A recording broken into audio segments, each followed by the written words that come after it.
నమస్తే అండి, నేను మీ రామకృష్ణ హాన్, ఆస్ట్రో న్యూమరాల్స్ని. అందరూ ఎలా ఉన్నారు? చాలామంది యాక్చువల్గానైతే మనకు ఈ రాహుకేతు పూజ, కాలసర్పదోష నివారణ పూజ అని చెప్పేసి చాలా దేవాలయాల చుట్టూ అంటే అక్కడికి వెళ్తున్నారు. ఇప్పుడు మనకు దగ్గరలో ఉన్నటువంటి శ్రీకాళహస్తీశ్వర దేవస్థానము మనకు నెల్లూరు దగ్గర, తిరుపతి దగ్గర ఉంది. మోపిదేవి ఉంది. అదేవిధంగా ఒక్కొక్క సుబ్రహ్మణ్యం మంగళూరు, బెంగళూరులో ఉంది. చాలామంది ఏంటంటే ఈ కాలసర్పదోషం అంటే జన్మ జాతకంలో లగ్నంలో రాహు కానీ, కుజుడు కానీ, కేతు కానీ ఇట్లా కలిసి ఉండడం వల్ల దోషం ఏర్పడడం.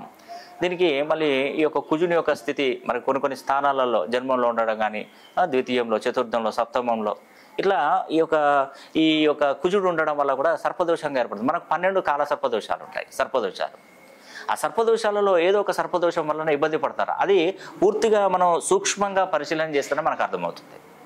ఏదంటే దేనికైనా కూడా ఒక సర్పదోష నివారణ పూజ చేయించుకోండి అంటే అక్కడికి వెళ్ళి సర్పదోష నివారణ పూజ చేసుకుంటే అక్కడ మనకు ఉపయోగం ఉండదండి.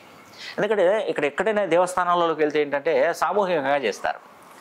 ఆ సామూహికంగా చేసినప్పుడు ఏంటంటే ఎవరి గోత్రనామాలు వాళ్ళే చెప్పుకోవడం, అక్కడ మనకు హోమం అనేది హోమగుండం ఏర్పరచకపోవడం వలన మనకు మోక్ష మార్గం అనేది కూడా తక్కువగా, అంటే మంచి స్థల పురాణం ఉన్నటువంటి క్షేత్రాలలో కూడా మనం చేసుకునేది ఏంటంటే హోమగుండంతో కనుక మనం ఈ యొక్క కాలసర్పదోష నివారణ పూజ కనుక మనం చేయించుకున్నట్టయితే మనకు సంపూర్ణ ఫలితాలు అందే అవకాశాలు ఎక్కువగా ఉంటాయి.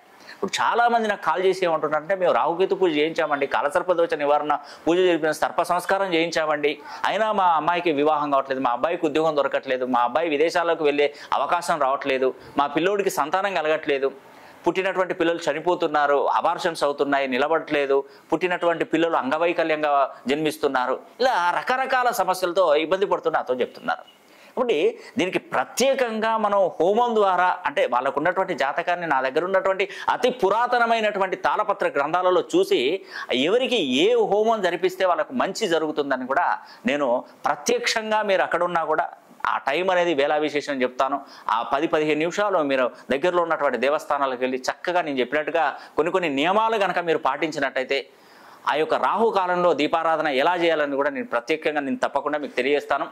కాబట్టి ఈ యొక్క రాహుకేతు దోషాలు అంటే సర్పదోషాలను రాహుకేతు పూజ చేయించుకోవాలనుకున్నా, ఈ దోషాల నుండి విముక్తులు కావాలనుకున్నా తప్పకుండా మీరు పర్సనల్గా కింద స్క్రోల్ నెంబర్ కాల్ చేసి ఒక్కసారి మీ గురించి తెలుసుకుంటానండి. మీరు నాకు చెప్పండి, అన్ని వివరాలు చెప్పండి, నేను చక్కగా వింటాను. దీనికి తగ్గట్టుగా నేను ఏదైనా హోమం జరిపించాలని కూడా తప్పకుండా నేను జరిపిస్తానని కూడా నేను ఈ వీడియో ద్వారా మీకు తెలియజేస్తున్నాను. సర్వే జనా సుఖినో భవంతు. ఓం గణానాన్త్వా గణపతిగుం హవామహే కవిం కవీనాముపమశ్రవస్తమో జ్యేష్ఠరాజం బ్రహ్మణాం బ్రహ్మణస్పదాన శృణ్వన్నోతిభిः సీదసాదనగ్ స్వాహా. శ్రీమహాగణాధిపతయ ఇదం నమః. కయానశ్చిత్ర ఆభువదోతే సదా వృధః సఖా కయాజజిష్టయా వృతాత్ స్వాహా.